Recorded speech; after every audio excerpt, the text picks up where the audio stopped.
Hello, everyone. I'm Leslie Diana Jones, Associate Director of Public Services here at the Law Library. Welcome to the HLS Book Talk. This book talk is going to be about 1/6, the graphic novel by Alan Jenkins, and I hope I don't pronounce this wrong, Dan Golan. That's it. Thank you. We'd like to thank the Dean's Office for their generous support of the HLS Faculty Book Talk series. In addition, I'd like to say thank you to the library staff for their planning and logistics. And to make this happen, we have Teresa Knapp, Debbie Ginsberg, Lisa Ryden, Catherine Biondi, and Maya Bergamasco. Thank you. If you're interested in reading a copy of the book, you can check it out from the Law Library, or you can purchase it from your local bookstore or online at 16comic, and that's spelled out the words, 16comicstore.com. Before we get started, please take a moment to silence your cell phones. Good, some people, oh, wait, let me look at my phone real quick. Today we are joined by the author Alan Jenkins and his co-presenters Peter Kuper.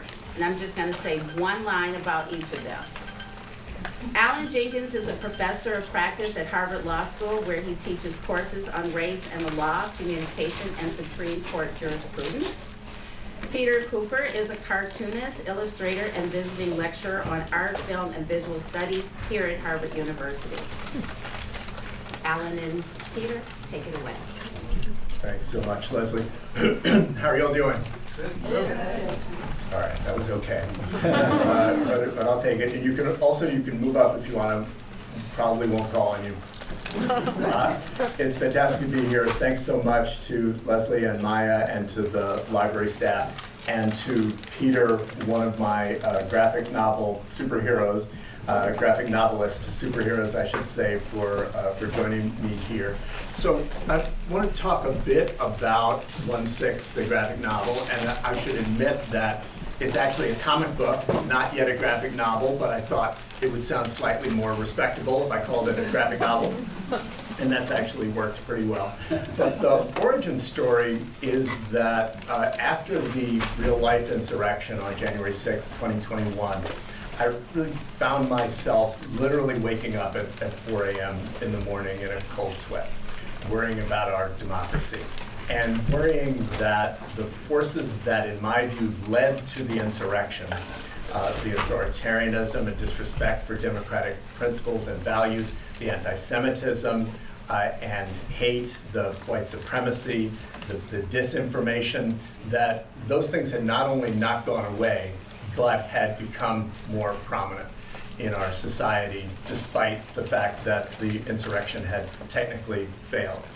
And I also began to learn more, as we all did, about what that word insurrection means, that it wasn't just about a riot that took place at the US Capitol on January 6th, but that it was about an extensive fake elector scheme engineered by a number of people, some of whom have recently pleaded guilty to their part, some of their part in that act, that it was about the strong-arming of election officials, state and local and federal officials, and the Vice President of the United States, and the attack, and many, many things that could have happened, that almost happened, but in part by luck and in part because of the dedication of elected and public officials, did not happen. So if, for example, many of you will remember Officer Eugene Goodman, Capitol Hill police officer, luring the mob away from the Senate chamber, if that mob had gone right instead of left, which, spoiler, they do in our graphic novel, the mob would have entered the chamber, and they told us what they were going to do if they got in there. They told us. If then President Trump had had the opportunity to declare martial law and invoke the Insurrection Act, as his aides were urging him to do, we would have quickly, in my view, found ourselves in an authoritarian state. And so I wanted to tell that story because I already saw the public discourse moving away from what had happened and minimizing it, and in some instances trying to retell the story as a tourist trip or a bunch of a police riot. I heard that, even though those two things were somewhat inconsistent. Antifa-driven. Lots of misinformation, but also just minimization of the gravity of the threat to our democracy. And as somebody who teaches, among other things, about the Reconstruction era in our country, I've seen this story before, of recognizing the gravity of, in that instance, slavery and the Civil War, a war that was fought over human dignity and human rights, that gradually faded from memory, not only because of time, but because of concerted efforts to retell the story as a mythology of the lost cause. And so, as a friend of mine said to me, action cures anxiety. And so I felt like I had to do something. And after 30 years of being an advocate, I'm now a professor here. And so my change strategy is, it's slow. It's important, but it's slow, right? I'm hoping that my students, some of you I see here, thank you for coming, no extra credit, will go out and change the world, but it might take a while. And but I've always been a comic book guy, for reasons that we'll talk about. Popular culture has always, for me, been a very important change strategy. So my last organization, the Opportunity Agenda, one of our primary strategies for law and policy change and practices, changes in practice, were popular culture, working with artists and creatives and film and music and across arts disciplines to try to move hearts, minds, and policy. And it's part of what I teach. So I approached a former co-conspirator of mine who is himself a New York Times award-winning graphic novelist. And I asked him, hey, do you think we should do something about the insurrection? And what about this idea of what if it had been successful? And he said, you know what, I'm a climate justice activist. I got a lot going on. I got 2 little kids. I'm in. Golan, my co-writer. And so, but I can't do the art. So we went out and recruited some really top flight, mostly Marvel and DC comic book artists, and we were off. And so I'm going to talk to you a little bit about the graphic novel and what it is. I hope you'll get it. The Coop won't sell it. Conspiracy, I don't know. Big comic book, got to them maybe, but you can buy it on Amazon, and I might actually have some with me. Just saying. First I have to show you this just because it's fun, but also it has a point. Oop.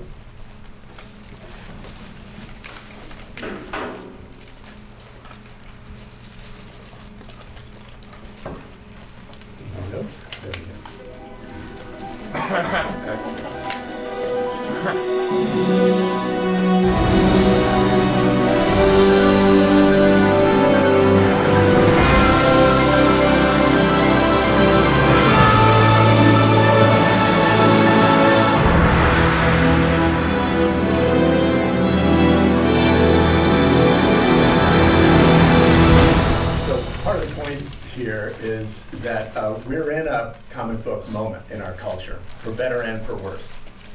Almost all of the biggest blockbuster movies for the last 15 years have been based in comic books. And the thing about the comic book medium is that if you're 80 years old in the United States, you grew up in and around comic books. And if you're 8, you're growing up in and around comic books. If you are, conservative, progressive, not engaged, you still are probably immersed in comic book culture, maybe against your will, at some level. And so it felt like the right vehicle. And this notion of what if it's of course very prominent in speculative fiction. So The Handmaid's Tale, or Parable of the Sower, or Orwell's 1984. Those are all alternative histories that are told with an eye towards causing us to think about what our society could become. They're warning bells, but they're also calls to action. And so again, and there's a long tradition of this in comic books as well. If we have time, we can talk about. And so we aspired, Gon and I aspired to pursue that tradition. and to be a fraction of the impact and endurance of many of those works. So we started with this question: what if the insurrection had been successful? And big thanks here to my research assistants from last year, Emily Miller and Jennifer Jung, who painstakingly helped to research the details of what actually did happen and some of the threats of what could have happened, because we wanted the story to be rooted in real life events. It is fiction. We want it to be rooted in real life events. And to really imagine an alternate reality. And so, so in some instances, it's both humorous and chilling, right? Here's, another couple of examples. And so, but that was important. That's part of what comic books can do. To be, Peter will talk about this in the context of graphic novels. They can be both funny and poignant and serious in a way that not every medium can. And also depict some things that are pretty scary. So, you saw the cover of the book. I was not very enthusiastic about for instance, a television show or a movie that depicts what these people had in mind. It might actually be overly graphic, no pun intended. But we really felt that this was a way that we could convey some of the serious and scary things that were planned, and in many ways January 6th was a dress rehearsal for, while also hopefully entertaining. And importantly, the entertainment aspect of it, crucial. Nobody wants to read a comic book that is just a lecture, or consume any popular culture. That's not why we gravitate towards popular culture. And so making sure that, and I hope we've accomplished that this was a compelling story, really, really important. And it's a character-driven story. So it's not just a kind of visual set of snapshots about what might have happened, but rather it follows 4 characters, all hopefully with empathy. So one is a MAGA voter who's something bad happens to his son during the insurrection, and he begins to question whether what he's been told was perhaps untrue. His arc is not going to be, to join Black Lives Matter, but he's questioning. That's where he's coming from. One of the second from the left, our character Autumn is a congressional staffer. The yellow rectangle or whatever that is, rhombus, is Sage, who is a producer for a cable news network, not unlike CNN. And our character on the far right, Nia, is a first responder. She's a nurse whose husband is a Capitol Hill police officer. And so we wanted to bring empathy to all of those characters.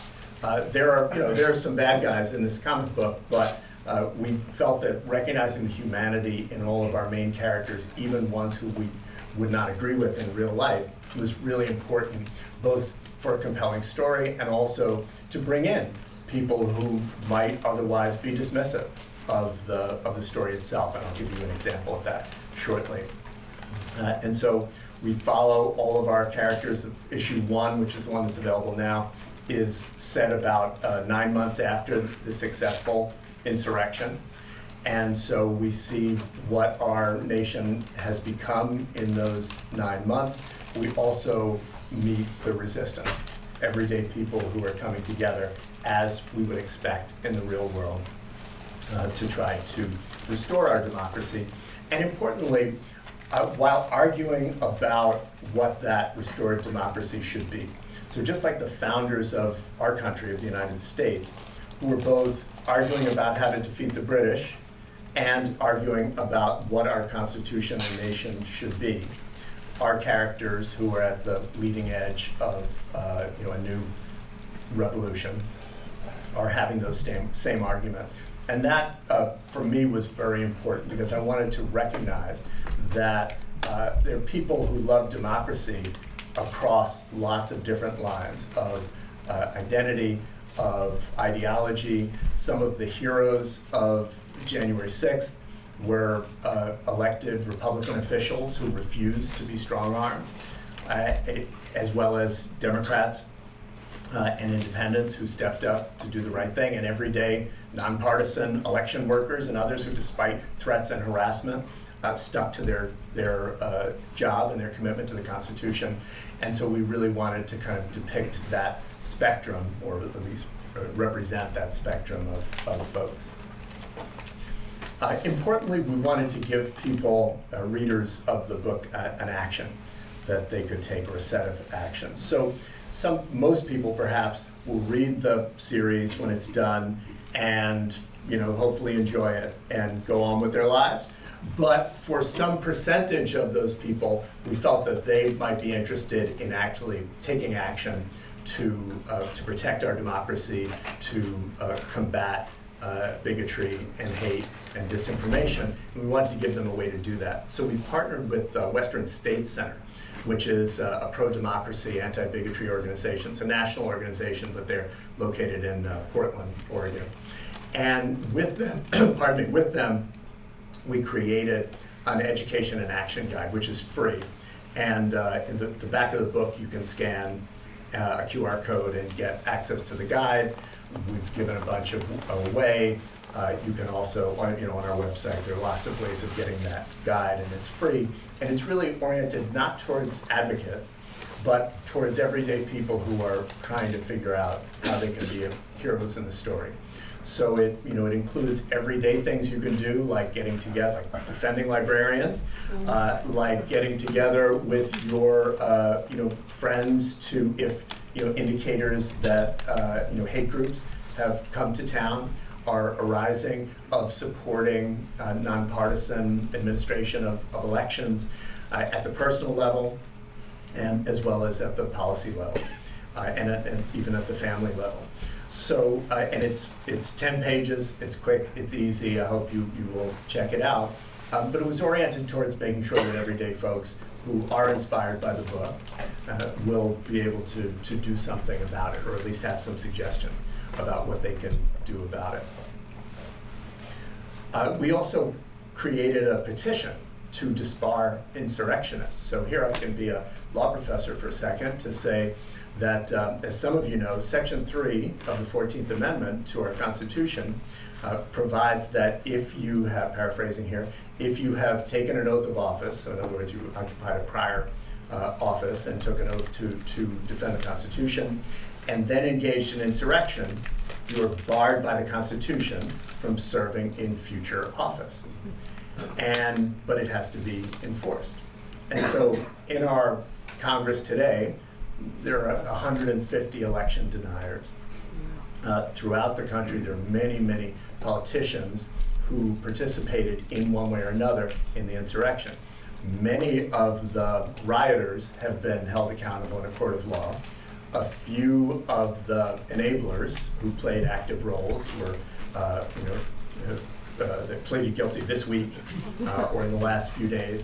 But most of the political figures who participated in the insurrection in significant ways have not been held accountable in any way. And some of them, we would argue, and my colleague and former law professor, Lawrence Tribe, agrees, so it must be true, should be prevented from office, from serving in future offices. Interestingly, I haven't kept track of the latest with the House Speaker of the House race, but in the last crop, I think only 2 of the 8 candidates had actually certified the election for Joseph Biden, who we know from the facts won. So these issues are very much still alive. If the passion hits you, you can scan that QR code now. We quickly got almost 60,000 signatures. So this is before, this QR code is going to appear in issue number 2, but issue 2 is not out yet. So this was just a move on petition that quickly, thank you, Peter, that quickly garnered 60,000 participants and signatories. And so we'll eventually make it available to secretaries of state and others.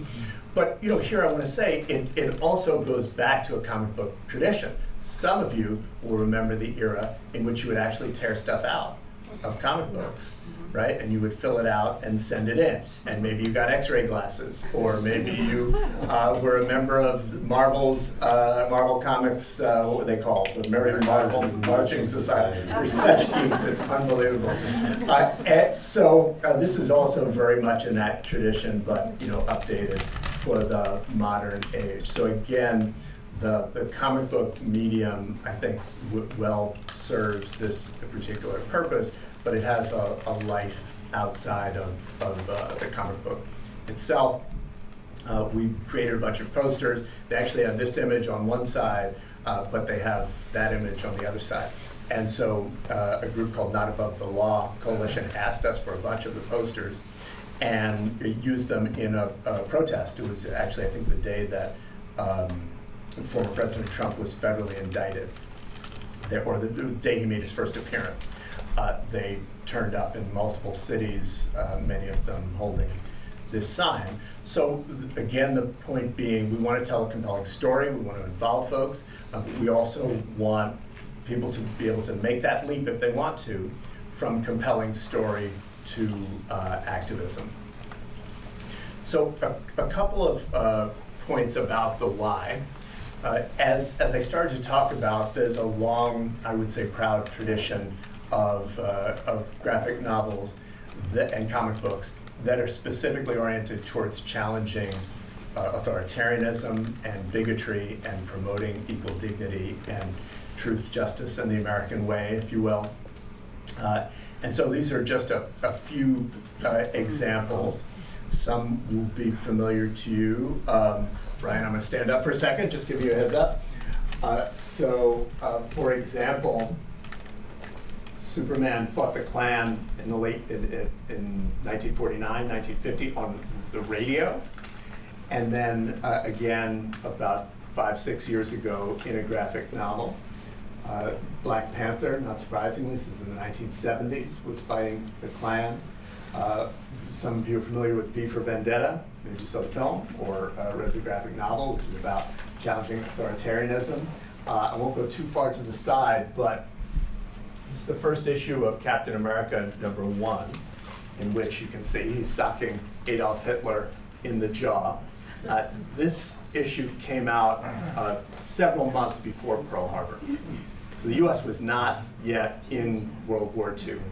But Captain America's creators were young Jewish Americans who had family in Europe, who were facing the Holocaust, and before that facing pogroms and that's weird, other attacks. And so, thank you. And so now I'm going to filibuster. So they knew Hitler was a villain. And there was an active debate at the time in the United States about whether the US should enter World War II before Pearl Harbor. There were lots of prominent Americans, Charles Lindbergh, the pilot amongst them, who were sympathizers with the Nazis and but who were very prominent Americans, and were arguing that we should at most remain neutral. This was an active debate when Captain America #1 came on the stands. And as in a story that's been told many times, American Nazis gathered outside of Timely Comics, outside of the building. That this is the company that would eventually become Marvel. And were calling Timely and making threats. The publisher of Timely, Goodman, I think Martin Goodman, yes. Also, thank you, also a Jewish American who stood by his creators, was receiving threats. Mayor LaGuardia had called them, sent police, and called Timely and said, we support you, we'll be behind you on this. So this is, and this is 1941. So long, almost at the dawn of comic books. And to buy more time, what I will next say is, the first issue of Superman. Anybody here read the first issue of Superman? Yes. So do you remember what he did in that first issue? Crashed into the planet. That's what Yes, he crashed into the planet. So it was his origin story. He also freed a wrongly convicted woman from the electric chair. She was literally in the electric chair getting ready to be executed, and he exonerated her and freed her. This is issue number 1. He prevented a violent husband from further acts of domestic violence. He exposed a corrupt politician. Right, thank you very much. And so, from the very start, it was not the first comic book, but it was the first superhero comic book. Issues of social justice, of democracy, were very much a part. Many of you are perhaps familiar with the groundbreaking mouse, which has been banned in at least one school district. So, very much a tradition in comic books and graphic novels, and Peter, I'm sure, will go deeper on this, of tackling these issues. Oh, I love this, yeah. So, Superman, this is 1940, right, in Look magazine. Superman not only grabs Hitler, but takes him to the International Court of Justice, which did not exist at that time. And similarly, you see Superman's creators, young Jewish Americans, who recognized early that, somewhat obvious, right, that Hitler was a villain, but also had the courage to make it part of their story. This is always fascinating to me from 1944. This was a kind of a random, this was what comic books mostly were about back in those days. But you see Klansmen who also are sporting swastikas. And so really recognizing the convergence of racist ideology at home and in the United States, and the fight against fascism and extreme bigotry and anti-Semitism abroad. Okay, almost done with my part. As I noted, another aspect of why we picked a graphic novel was because we had the potential to reach a broad audience. Got to quickly talk about this. Yeah, I really got to talk about him. So this is Congressman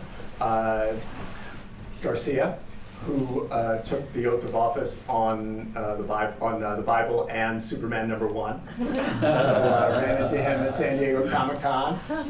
We brought the QAnon shaman this is my publicity guy, who came dressed as QAnon shaman, and Wonder Woman wrapped him with the magic lasso, which does what? You have to tell the truth, so he had to admit that Trump lost the election. And let's see. I am Groot.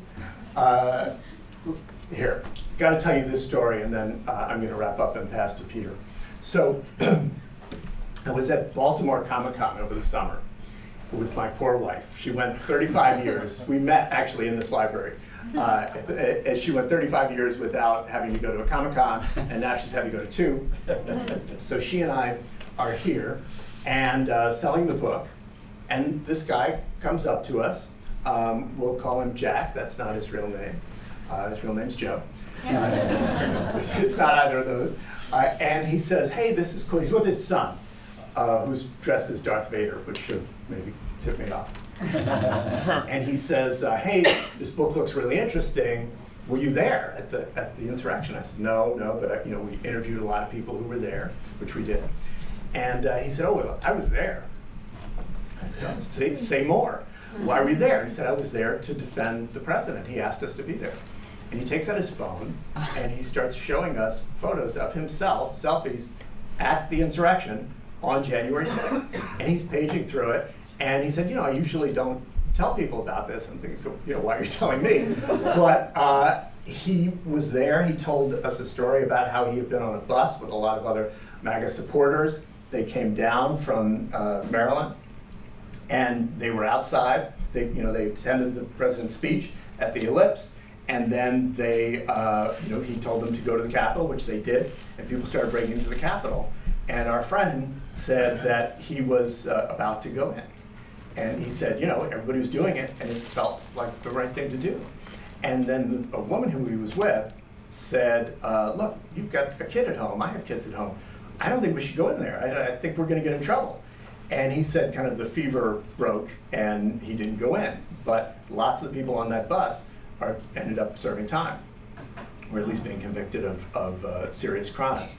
And he told us he went down the QAnon rabbit hole. What he did not say is, and I now realize that I was wrong. But I had a 25-minute conversation with this guy.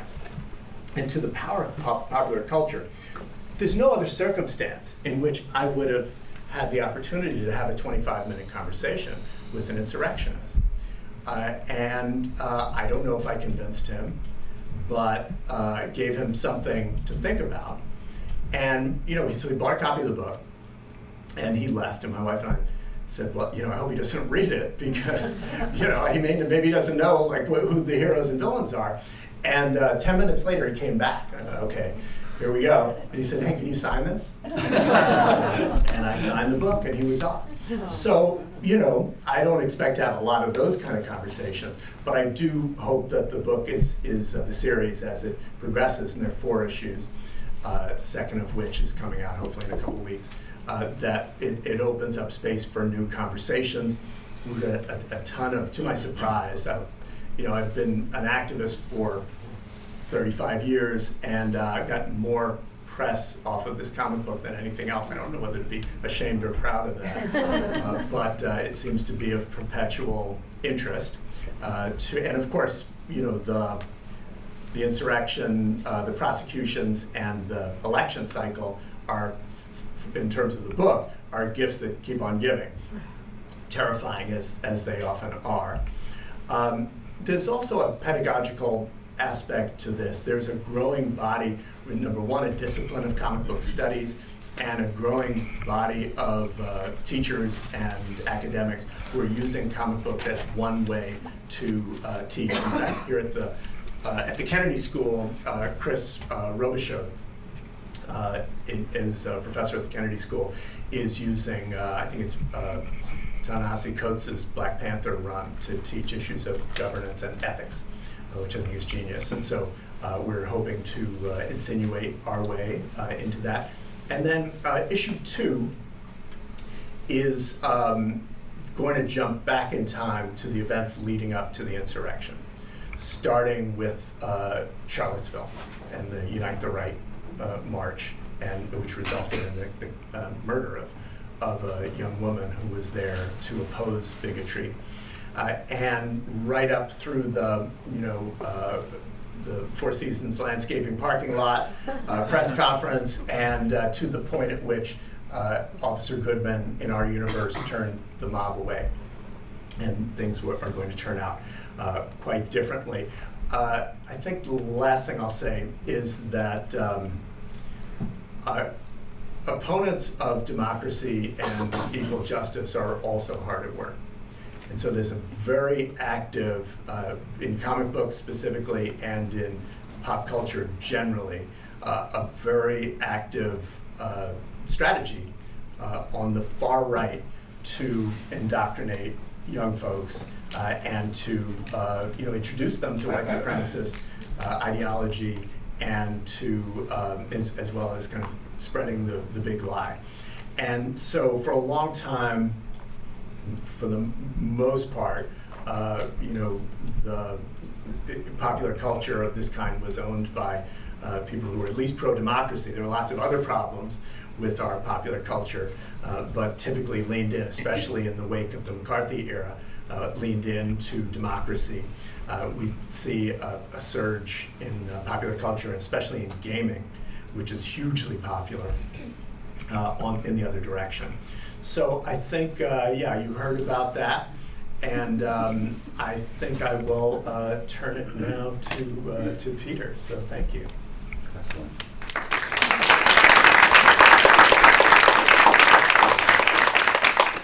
I thought I noticed that the artwork on the right-wing superhero work is way lousier than the work. Yes, clearly inferior. I'll stand up to that. Look like a good idea.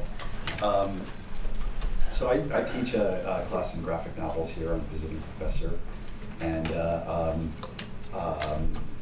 I thought I would just show you some of the history of comics. In many ways, it's in our DNA, and this is just an example of people have always wanted to tell stories about their lives, and what remains is, you have some tools, but the art we don't have any music from that time period, but we do have this. And without something like that, we'd have no idea what our shopping habits were back then. That was up at the British Museum for 2 weeks before somebody went, hey, Banksy. Thank you, Banksy. So our first language really is in pictograms. And so I think that we're all really have this in our basic understanding. There's the codexes that have characters, and they read basically like a comic book. It's all visuals. And you may have been reading these comics growing up. I don't know, it depends on your religion. But for some, curiously, in the synagogue, they never had depictions like that, so I didn't get to read comics there. But it's a sequential narrative, recurring characters. I noted, living in Mexico for a couple of years, I visited the murals of Diego Rivera, and I noted that these two are those stories. There's, up in the top left, there's that creepy guy who shows up again down here. There's Cortez again. There's the conquistadors showing up. In a circle, there's all the actions. It's that storytelling done. And there's even these panels below that are showing like daily life in black and white. So I just started noting that aspect of it. Throughout art history, artists have been trying to capture what's going on politically, and even court painters like Goya. Damier spent 6 months in jail for doing Louis Philippe, I never can remember, for this depiction of the king in France. There's Thomas Nast, who was depicting Boss Tweed. If you saw Gangs of New York, he makes a little appearance there. Anyway, this was one of the great examples of the artist pursued his subject, and Boss Tweed was robbing the treasury in New York, and he was well loved, but he was robbing the treasury, and he fled when they were going to arrest him, and he got to Portugal. And the customs officials recognized him from Thomas Nast's drawing. He was arrested, he died in jail penniless, woohoo. So there were magazines like The Masses that were trying to talk about what was going on artistically, using art. In World War I, they got shut down for doing things like this, The Perfect Soldier. In Germany, there was Simplicissimus, also got shut down by Hitler. And it gave a platform to artists like Kathy Kollwitz and John Hartfield, and their lives were threatened by the work they were doing. George Grosz too. Many of them had to flee the country when Hitler rose to power. Guernica, about the bombing of the town of Guernica, Picasso, and I would argue that this has the kind of narrative, somewhere between illustration and narrative that's going on in the 50s, Romare Bearden, and Jacob Lawrence's Migration series, which is really a series of panels telling a story, and I related to it as being, it functions as a comic to my eye. You can see that at MoMA in New York City.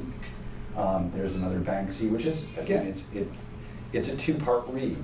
So you see it from one side, and you have to participate in it, which is one of the things I love about comics. This is JR, who put this up at the favelas in Brazil. So it's like they're all looking back at you rather than you looking at them, which is, and this beautiful thing that we put on the border. So comics. So in the comics were developing into being more serious, considered to be read by adults in the 50s. Superheroes were a bit part of that, but during leading up to World War II and then into the Korean War, there were tons of comics that they were making great strides, and they were doing war comics that were really for adults. They were very serious stories, and I think a high percentage of the soldiers read them. So of course that meant, wait a minute, these comics are for kids, and you're not supposed to do that. And during McCarthyism, there was a lot of banning and burning, and even there were trials of some of the comic book publishers. Great quote from Oscar Wilde there. So yeah, and you have what was going on in Germany, but then we were following in the footsteps in the 50s. And what happened was this one publisher, EC, was publishing all these comics and all these interesting comics, and the only one that survived from this basic banning was it became a magazine, and so that it didn't have to have this comics code on it. And that's MAD, which is easily the most subversive thing that they could have done, which is one of the beauties of, you try to put something in it, push it down and it sells more. I've ended up working for them for 27 years doing Spy versus Spy. A longer story. So one of the things that came out of MAD was the influence created underground comics. This is Robert Crumb. I learned a lot about environmental issues and politics through these underground comics and through MAD. The collision of humor and politics, what you could do with cartooning. And out of that came, a huge influence on Art Spiegelman, who did Mouse, is Mad Magazine, and won the Pulitzer Prize, and as Alan mentioned, it got banned recently. And really basic drawing, it's not really flashy, and lets us know about the Holocaust. Persepolis, about Marjane Satrapi growing up in Iran, which again, very simple style, but really conveyed a tremendous amount because it's the story. And if you haven't seen it, it's a great animated movie as well. Alison Bechdel, Fun Home, which became a play, which won the Obie, tremendous play, great translation. Anyway, some examples of what people have done with comics and what you can do with comics. Palestine, Joe Sacco, he's did an entire graphic novel about Gaza and about former Yugoslavia. I recommend looking him up. It's top level journalism in comics. He was sent to Iraq by The Guardian to cover the war there in comics. And then all sorts of more and more broader spectrum of artists are coming into the forum. And of course, getting banned. It's like, oh my gosh, one of the most hilarious bannings recently was a woman whose last name was Gay had her book taken off the shelves before they realized it was just her name. Because they did a Google search and went, Gay, okay. And so this is just to give you a sense of the style of their work in there. So these are all banned books. Pretty much anything you might want to read, and so many of them are so truly mild and really about like, don't kill yourself. So I grew up in the 70s, and I wanted to do happier art, but Vietnam War was going on, and Ronald Reagan was coming into power while I was in art school, and that inspired the title of our magazine, World War III Illustrated. It's a magazine my friend and I started in art school. We're now on our 46th year. Secret to our success is nobody's made any money. It's all it's true. Nothing to fight over. Our 9/11 issue turned out to be quite important because there was no media out there that you could see this kind of thing, and so we continue to do it year after year. It's expanded to maybe 30 people working on a given issue. Quickly, some of the other comics I do, graphic novels. The System, I adapted Heart of Darkness. The original art is at Houghton right now. They acquired that. I also did Metamorphosis. The original art is at Houghton. If you feel like studying it, you can ask for that. Also did other Kafka stories, and then thinking about the law. It was before the law, and in translating them, I saw this as being possibly about civil rights, and it was more my take on Kafka in a modern mind. And it just happens that the soldier there looks a little bit like a young Trump, but that may be incidental. Anyway, some other examples of how I've tried to use my work to get it out into a broader public. Parody is a fantastic thing. You can do all sorts of things with parody. So I found that this is a 1905 comic strip by Winsor McCay, which I managed to utilize for a more modern thing that ran in the nation.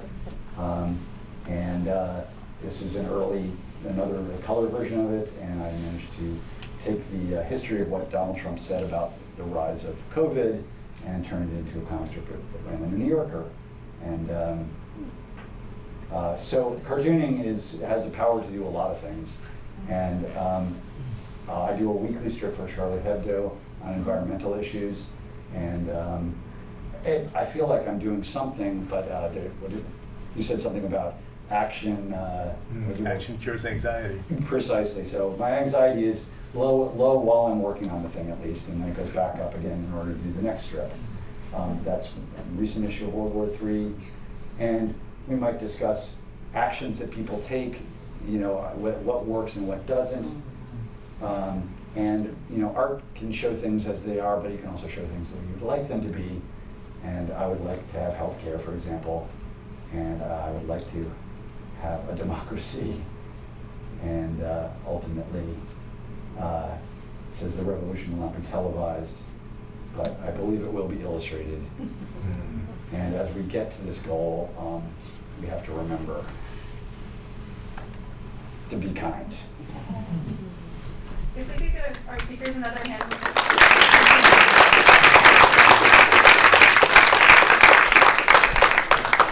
So we do have a few minutes for an audience Q&A. My colleague Lisa here is going to be coming around with a microphone. If you have a question for our speakers, please raise your hand and Lisa will come to you.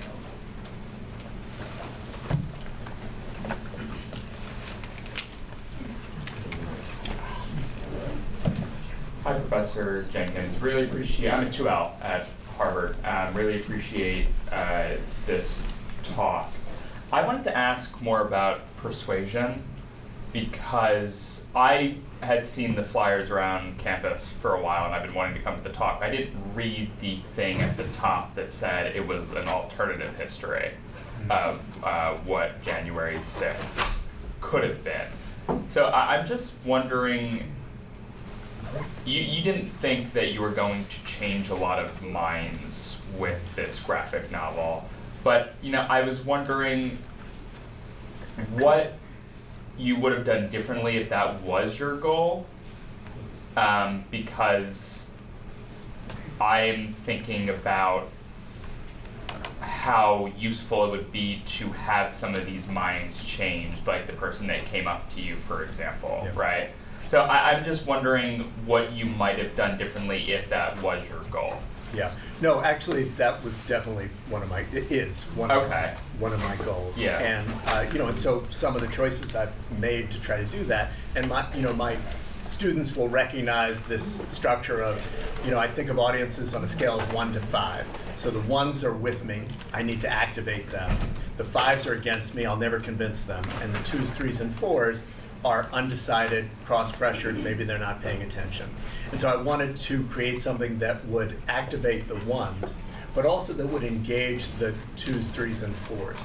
And many of the 2s, 3s, and 4s are people who love democracy. They don't have time to read the 820-page House Select Committee report. They're not glued to CNN.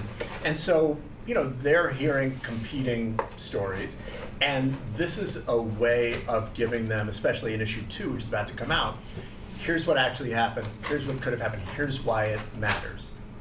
And so we actually did think a lot about, I mentioned that there's a lot of empathy for people who got, in the book, for people who got sucked in to supporting the big lie. And, excuse me, that was intentional because we're not trying to demonize those folks, we're actually trying to convince them. So the 3s and 4s are not going to be using the action guide, but if what they're left with is questions and questioning of what they're hearing, that's a victory for me. And I think these are much bigger and more important productions than mine, but as a kid, a lot of what I knew about Christianity I learned from Jesus Christ Superstar, the play. And Hamilton has done that for a whole new generation. And so I do think that matters in terms of both informing and hopefully persuading some folks. Thank you.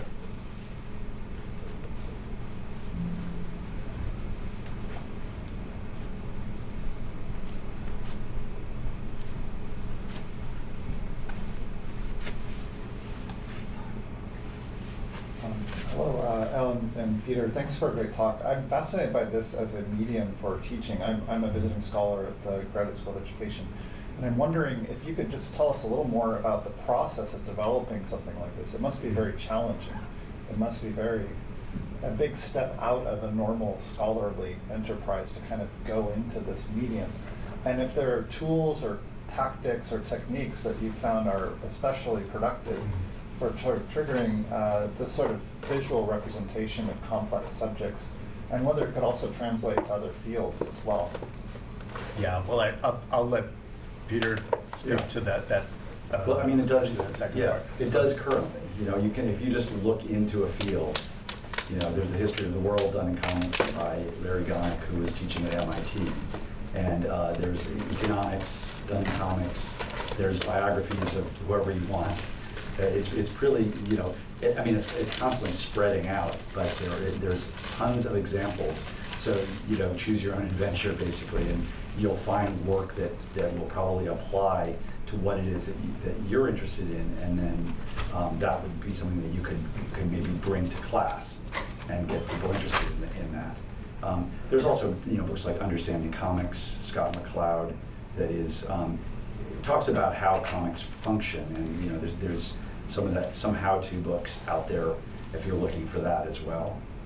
Yeah, I would just add on the production side, find people who know what they're doing, right? So I was a consumer of comic books for, you know, decades, but, you know, I was starting from scratch in terms of knowing how to write. I mean, I've written fiction in other contexts, but I had never written a comic book script. So I did a bunch of research, but I also reached out to the person who became my co-writer, Gon, and, you know, we're full partners on the project. And so, you know, I do a bunch of things like raising money and, you know, production and the like. We write together. He's managing all the artists. And so, you know, it would have ended horribly if I had tried to do it, you know, by myself, you know, or even to have been the sole general contractor. So I think that was important.